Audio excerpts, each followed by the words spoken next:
Hi, welcome back to Arranging with Judie. I'm going to do another take on Thanksgiving centerpieces. This one is going to be a round one in a 5-inch, I think it's a 5x5 cylinder vase.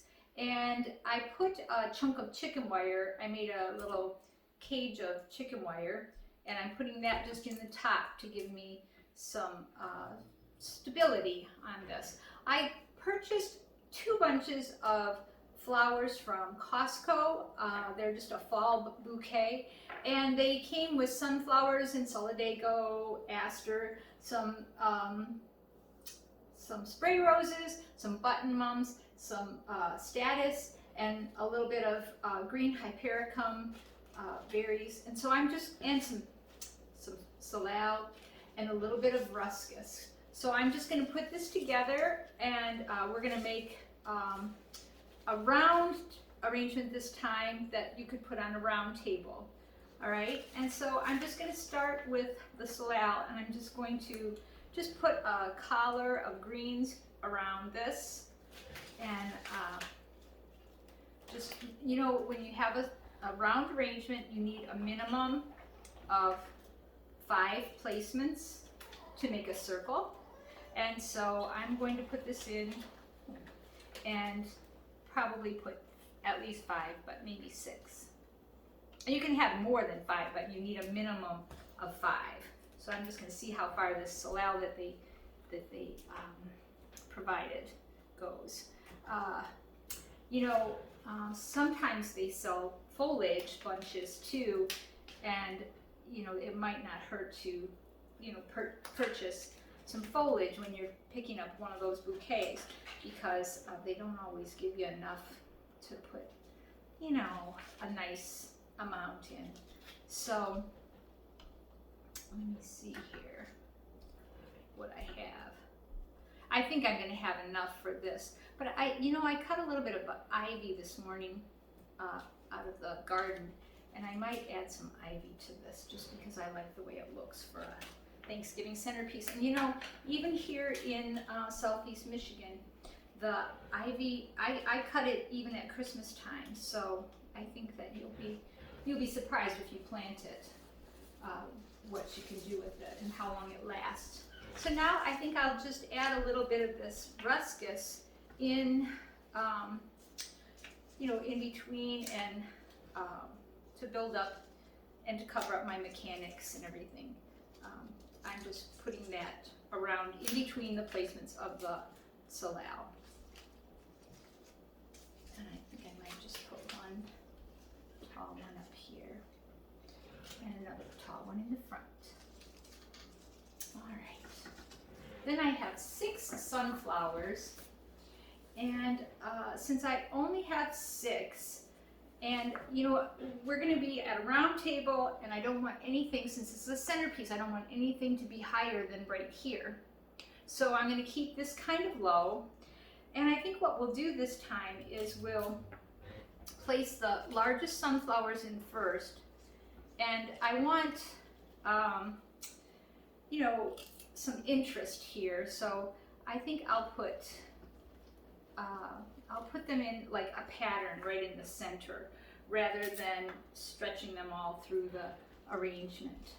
So I'm just going to do this center area first.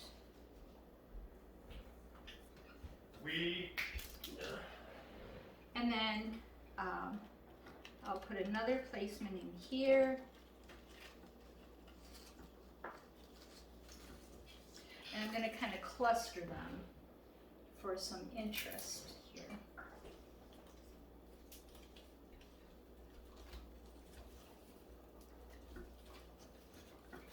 And oops, I got to tuck that in. So, and then this one will go right here in the middle. And then I want to get my orange distributed, because see, I have it on 2 sides. So I'm going to take this spray rose, and I'm going to make a pattern of spray rose across the other way. And this is just another way to make a round arrangement. If I wanted to, I could do 5 sunflowers around the outside, and then another 5 or 4 in the middle and 1 in the top if I had enough. But since I don't have a lot here, I'm gonna try and make it an interesting pattern. But you could certainly make an arrangement with all sunflowers and then just add little touches of these. So now I'm gonna do a pattern across here this way, and tuck these in. And then I have the green buttons and the green hypericum, so I can do a line of green going in 2 directions too. So I'll do this across here.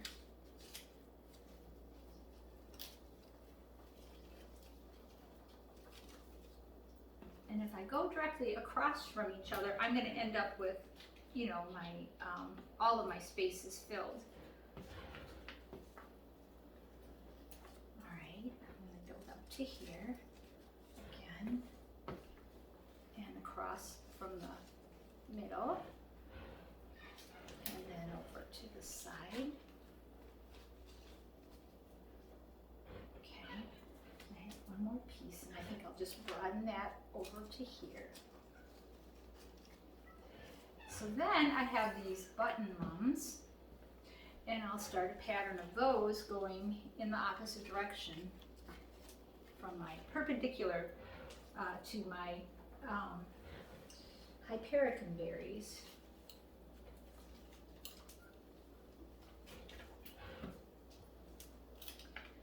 And build up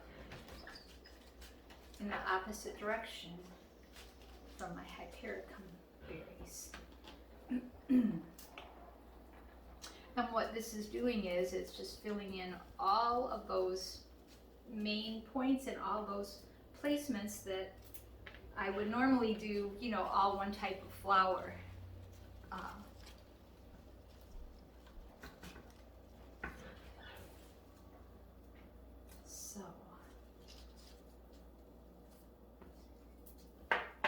And let's see, where are we going with this? Okay, I need one over here. I have a couple little pieces left. I might just wait. And then I want to put my purple status in next. But you can see I have a complete pattern right now of, oh, I can see where I need them now that I flipped it. I have a complete pattern of flowers. You know, I have my, just by making lines across my arrangement, I have 1, 2, 3, 4, 5, 6, 7 placements around the outside.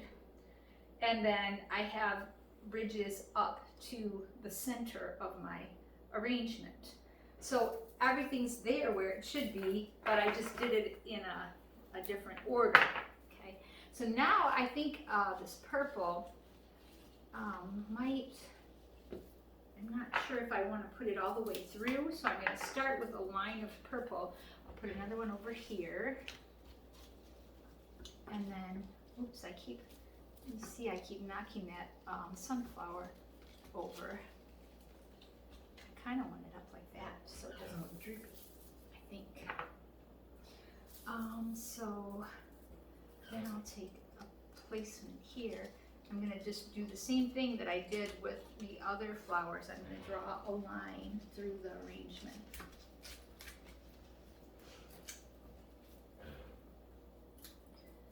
And for this one, I don't think I'm going to need every single flower that I purchased from Costco in my 2 bundles, but I think I still needed more than just 1 bundle.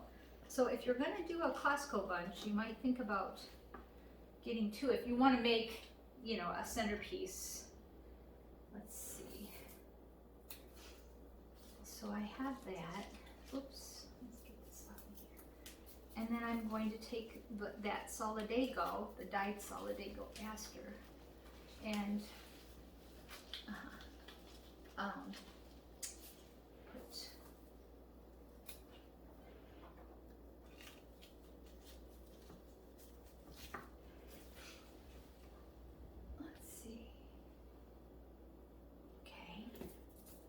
put that through. I might just leave this purple just like this. And I suppose I could,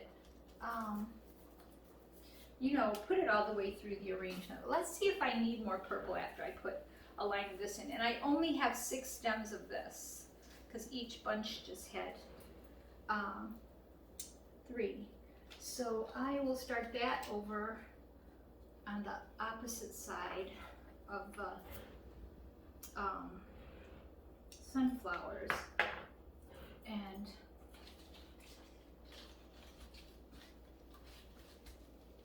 then build up to the center with that too.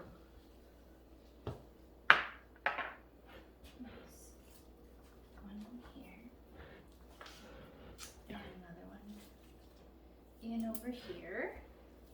And then I might just broaden this line a little bit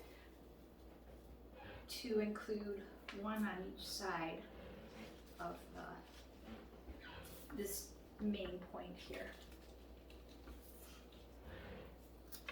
All right, and then one over here, I think.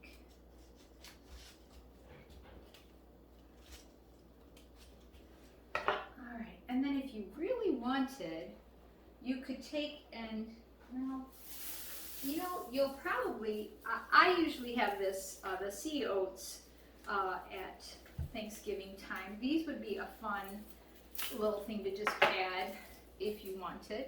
We don't have to, if you want a little interest. We could put, you know, a few stems of this. I want to remember, I get a little carried away, I want to remember that I want to be able to see over it, remember. So we could just put a few in to just kind of give it some whimsy, and or we could put the ivy in to make it a little more formal if you want. I had that ivy that I cut out of the garden. Ivy would give it, let me see if I have a piece, you know, a little more formal look. I don't know. I think I'm kind of liking the little bit wild, kind of crazy dried stuff. But and you know, if you know you're going to use this kind of thing for Thanksgiving, you could dry it and still put it in a fresh arrangement, and it would be fine. So if you have some materials out in your yard right now that you think you'd like to, you know, use dried in your Thanksgiving centerpiece, hang them up. These will dry really nicely, and most things will. They come out a little, you know, they don't look exactly like they did fresh, but you know, it gives you some options and it gives you some interest and some texture, which I'm kind of big on texture. So I just did one line of that through here, and I think maybe without, you know, making the whole thing look hairy, I think that's enough. What do you think? Would you want to do something like this for your round table for Thanksgiving? Thanks for watching.